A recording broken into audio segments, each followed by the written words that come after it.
C'est l'événement de la rentrée pour la métropole de Grenoble. L'ouverture samedi de son centre de sciences pour rendre accessible à tous la compréhension de notre univers et de l'environnement. On retrouvera dans quelques instants Christophe Ferrari en direct depuis le parvis de Cosmocité.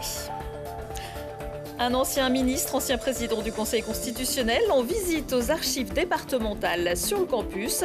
Jean-Louis Debré préside le séminaire des archives de France qui se tient pendant 3 jours dans ce bâtiment qui abrite 10 siècles d'histoire de l'Isère.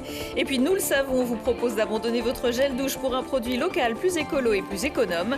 Devant le succès, la petite entreprise grenobloise vient de déménager dans des locaux plus grands, capables d'accueillir la préparation de plus de 60 références.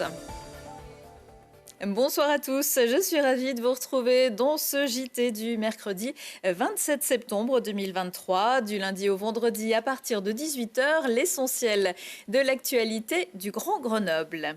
Les pieds sur terre et la tête dans les nuages. La métropole de Grenoble a désormais sa cité des sciences, baptisée Cosmocité, un choix des habitants du territoire. Le 85 cours Saint-André à Pont-de-Clé ouvre ses portes au public samedi à 14h.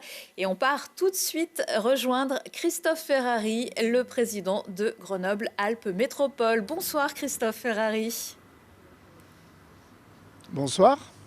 Je suis ravie de vous retrouver ici. J'imagine que vous l'êtes aussi. L'expression est un peu galvaudée, mais est-ce que là, devant ce bâtiment, vous avez des étoiles plein les yeux ? Ça fait déjà de nombreuses années que j'ai des étoiles plein les yeux. Et effectivement, aujourd'hui, c'est un jour particulier. Et samedi, ça va être un jour encore plus particulier puisque Cosmocité est là. Il est installé et à partir de samedi, il va accueillir le public. Donc c'est une grande joie, évidemment. On connaissait la casemate, mais là c'est vraiment différent.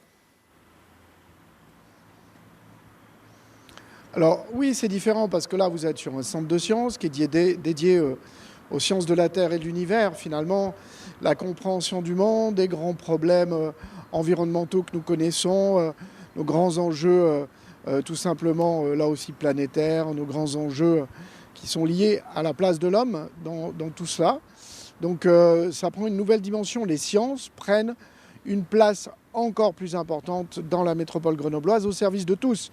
Ce n'est pas une science pour certains, pour celles et ceux qui aiment déjà la question scientifique, mais c'est tout simplement l'idée même qu'elle doit être partagée, qu'elle doit être diffusée. Les questionnements doivent être tout simplement mis à la portée de tous et de toutes pour construire son raisonnement de citoyen et se faire un point de vue sur les grands sujets d'aujourd'hui. On a vu quelques images, la salle immersive, c'est vraiment bluffant. Ah, la salle immersive, c'est un univers en fait. C'est quelque chose d'assez unique. C'est pour ça qu'elle est en lien avec le planétarium, je dirais un lieu qui va prendre là aussi toute sa puissance. Vous êtes dans un lieu où vous avez capacité par vos gestes à entrer tout simplement en relation avec un univers, avec des univers. Et évidemment, ça vous permet à la fois par une approche sensible de toucher finalement les grands enjeux, des abysses et plein d'autres sujets encore. Donc vous voyez que vous allez explorer à la fois l'atmosphère, à la fois le ciel, mais aussi les fonds marins. Donc vous allez pouvoir finalement être vous-même transporté dans tous ces lieux. Vous êtes docteur en chimie, spécialiste des questions d'environnement. Est-ce que vous avez apporté votre expertise scientifique sur ce projet ? C'est une histoire, une aventure incroyable. Quand cette idée est née, c'était dans les années 2007-2008. Je n'étais pas encore maire, j'étais vice-président de l'université. J'étais directeur de l'école doctorale Terre, Univers, Environnement. Et les discussions que j'avais avec mes collègues scientifiques à l'Observatoire des sciences de l'univers de Grenoble, c'était de se dire comment on amplifie la capacité des scientifiques à entrer en relation avec les citoyens, avec la jeunesse, avec celles et ceux qui sont les plus éloignés. Donc on a parlé de contenu, on a parlé de sens, on n'a pas simplement parlé d'un objet, on a parlé de ce qu'il allait y avoir dedans et des rencontres qu'on allait faire, que les scientifiques puissent tout simplement rencontrer les citoyens. Et pas simplement une fois dans l'année, ce qu'ils font parfois très bien à l'occasion de la fête de la science, mais c'est toute l'année ici à Cosmocité. Donc oui, j'ai apporté modestement en tant que scientifique une partie, mais l'essentiel a été fait par la fanfare de l'OSUG en termes universitaires. Et puis bien sûr toutes celles et ceux qui s'y sont impliqués, parce que tout ce projet a agrégé évidemment les femmes et les hommes et permet de fabriquer ce que nous avons aujourd'hui. Une structure, mais aussi des contenus avec le sens qui sont partagés, avec une structure qui les gère, un EPCC qui est très original en termes de structure pour gérer la culture scientifique, un comité scientifique, bref, voilà, c'est tout ça qui fait Cosmocité. Puis c'est une équipe avec sa directrice, Jeannie Jean-Baptiste, et puis toutes les équipes derrière qui vont être là au taquet pour, dans un magnifique lieu où on va pouvoir accueillir tous les jeunes, les enfants de l'agglomération de toutes les écoles. Et moi, pour moi, ça c'était quand même un vieux rêve. C'était ce vieux rêve finalement de dire que en tant qu'enfant, je puisse être amené tout simplement à entrer en relation avec cela. Donc je sais qu'il y a en plus un parcours pour les tout petits, donc tout ça va être particulièrement réjouissant. Et la culture scientifique, c'est important aussi pour lutter contre l'obscurantisme qu'on voit parfois poindre dans ces temps tourmentés. Alors oui, l'obscurantisme est présent depuis que l'homme est homme. Il faut combattre l'obscurantisme. Et il n'y a rien de mieux que la science pour combattre l'obscurantisme. La science, ce n'est pas un dogme. La science, c'est tout simplement la capacité de s'interroger sur ce que nous avons. La science n'est pas une vérité révélée. La science permet tout simplement, par le biais d'hypothèses, de vérifier et de comprendre. Donc oui, il faut combattre tout cela dans une période où les réseaux sociaux sont parfois plus compris et acceptés que la parole des scientifiques. Donc tout ça, c'est une lutte que nous devons mener. Et cet objet, ce lieu qui n'est pas qu'un objet, c'est un lieu fait de femmes et d'hommes et de contenu scientifique, de contenu aussi poétique, parce que rien n'est mieux que finalement de rêver et de s'émerveiller aussi au travers de ces découvertes-là. Samedi, ce sera donc le jour de l'inauguration officielle. L'après-midi sera consacré à la découverte de ce nouvel équipement. Est-ce que vous pouvez nous dire un petit peu ce qui va se passer ? Samedi, effectivement, c'est un grand moment de fête. Il va y avoir effectivement, on va pouvoir tout simplement découvrir au sein du planétarium, dans les salles immersives, dans l'ensemble des lieux, sur les parvis, dehors, dedans. Ça va être une grande fête. Moi, j'invite les métropolitaines et les métropolitains à venir, tout simplement pour partager ce lieu. Finalement, fêter l'arrivée de Cosmocité, parce que c'est l'équipement de toutes les métropolitaines et de tous les métropolitains. C'est un équipement de la métropole qui a été soutenu par plusieurs financeurs, mais c'est le bâtiment des métropolitaines et des métropolitains, un nouveau lieu à la disposition des familles, à la disposition de celles et ceux qui ont envie de donner encore plus de contenu à leur curiosité. Et croyez-moi, vous allez être servis et vous allez être gâtés. Alors, toutes les animations sont gratuites. L'entrée sera aussi gratuite pour la fête de la science, les 7 et 8 octobre. Merci beaucoup, Christophe Ferrari. Merci et à samedi. À samedi. Autre bâtiment architectural remarquable du territoire, les archives départementales de l'Isère, ouvertes en 2021. Elles accueillent durant 3 jours le séminaire des archives de France. Le président du Conseil des archives, Jean-Louis Debré, s'est rendu ce matin à Saint-Martin-d'Air. Lui qui a un attachement particulier à l'histoire contemporaine de la France en tant qu'ancien ministre et ancien président du Conseil constitutionnel. Son père est lui aussi l'un des pères de la Constitution de la Ve République. Je trouve le bâtiment extrêmement bien réussi, très fonctionnel et qui permet aux chercheurs et aux universitaires de venir aux archives. Donc j'ai une impression de modernité pour les archives de la France, de la région. C'est un modèle qui doit inspirer d'autres départements car il est essentiel de conserver les archives. Vous savez, à une époque où on s'interroge, où on se pose des questions sur l'avenir, il est très important d'avoir des archives pour savoir d'où on vient. Et puis, la mémoire de la France est ici. Et donc, celles et ceux qui ont habité le département, qui ont marqué ce département, il soit important qu'ils confient leurs archives aux archives départementales.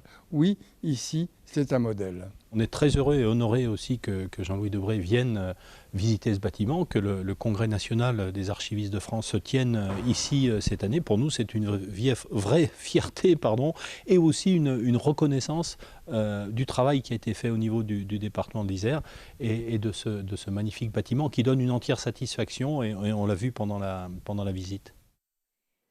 Le thème du séminaire cette année, les archives dans la transition écologique, avec aussi en cette pré-année olympique un focus sur la collecte et la valorisation des archives du sport. Tout ça a l'air passionnant, mais c'est réservé aux professionnels.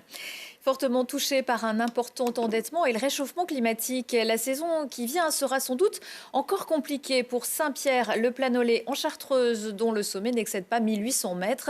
Il y a quelques jours, l'Assemblée générale de l'association Nouvelle Trace en Chartreuse, qui gère le domaine, aux côtés de la communauté de communes, a annoncé que le télésiège de la Combe de l'Ours resterait à l'arrêt. Avec ses 5 téléskis, la station souhaite se positionner sur l'apprentissage du ski pour les enfants et l'accueil des familles.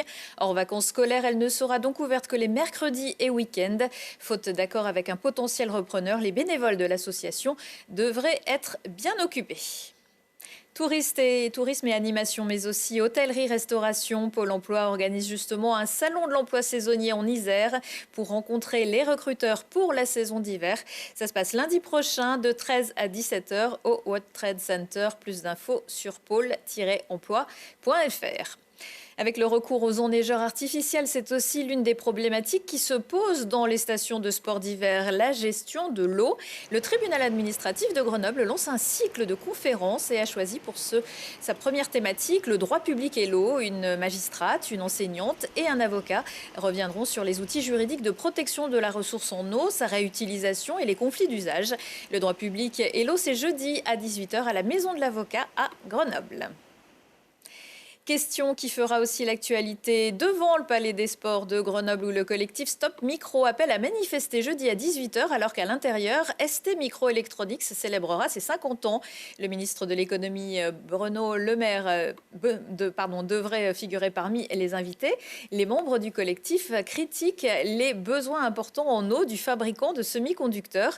C'est aussi jeudi à 18h30 dans la salle de l'atelier à Crolles que se tiendra une deuxième réunion publique sur l'agrandissement du site. Limiter sa consommation d'eau, c'est aussi le nouveau défi de la jeune entreprise grenobloise Nous le savons, spécialisée, comme son nom l'indique, dans les savons et shampoings, mais aussi dans des cosmétiques bio. Passée de Sainte-Agnès au chemin de la Poterne, l'équipe se fait désormais mousser dans un local près du marché de l'Estacade. Un reportage de Camille Avon, sans le S.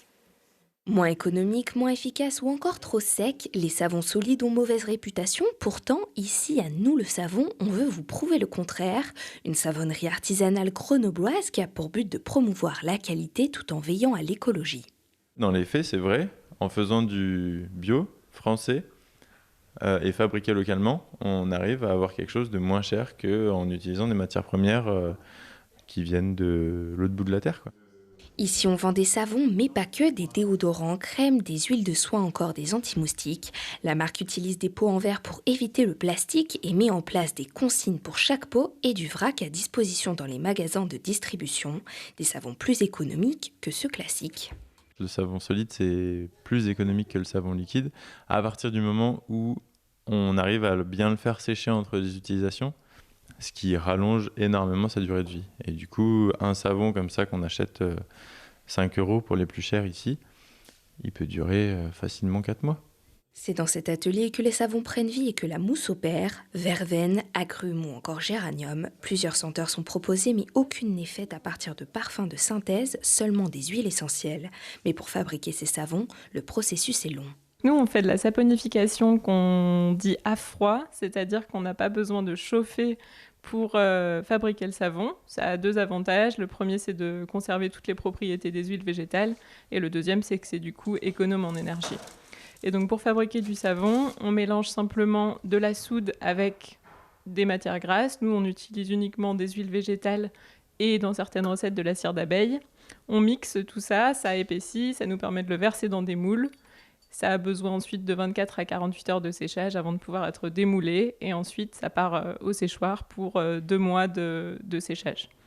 Alors si vous aussi vous avez envie de passer au savon solide et écologique, les produits sont disponibles en magasin bio ou directement sur leur site internet. Nous le savons, est en pleine croissance. En 2022, son chiffre d'affaires a atteint 300 000 € hors taxes. Les brûleurs de loups retrouvent le chemin de la victoire après 3 défaites en 5 matchs, dont 2 consécutives contre Chamonix et Angers. Grenoble a repris du poil de la bête mardi soir à Pôle-Sud en s'imposant 5-2 face au Diable Rouge de Briançon. Pourtant, la partie avait mal commencé pour les Grenoblois avec une infériorité numérique à 4-6 et un but marqué par les Hauts-Alpins dès la 9e minute. Il aura fallu plus de 20 minutes aux Isérois pour retrouver le chemin des buts, le gardien briançonnais se montrant intraitable ou presque. Une victoire qui redonne confiance avant la réception du leader Rouen, ce sera le 3 octobre.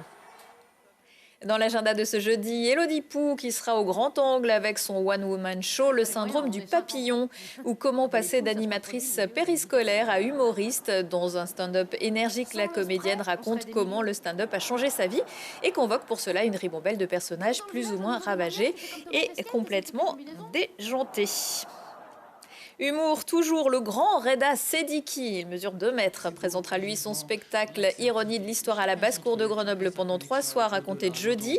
Avec son humour mêlé d'absurde et de formules choc bien senties, il exprime avec drôlerie les points de vue d'un Algérien sur son pays natal, sur la France, le racisme ou le couple. Dans un rythme éloigné des codes du stand-up, sa fausse nonchalance se teinte de véritable poésie. Pour les oreilles pas trop sensibles, la Bobine de Grenoble vous invite pour son premier concert en salle de la saison à venir découvrir l'énergie bondissante des Lambrini Girls, de la musique punk anglaise en provenance de Brighton avec supplément féminisme queer. Ça s'annonce comme un joyeux bazar pour ne pas dire autre chose. Dans Si on parlait, Lucille Dailly reçoit Biel Meshrek, un garçon tombé amoureux de la ville et qui sublime ses atours sur les réseaux sociaux. Valérie Guertin, une jeune fabricante de viande végétale dans le Trièves, qui a bluffé les plus grands chefs sur M6. Et Aurélie Fournier, ancienne fonctionnaire, devenue céramiste, qui se confie sur sa passion avant le marché des potiers le 7 octobre. Retour de l'actu dans 1 heure et en replay sur télégrenoble.net. Excellente soirée à tous.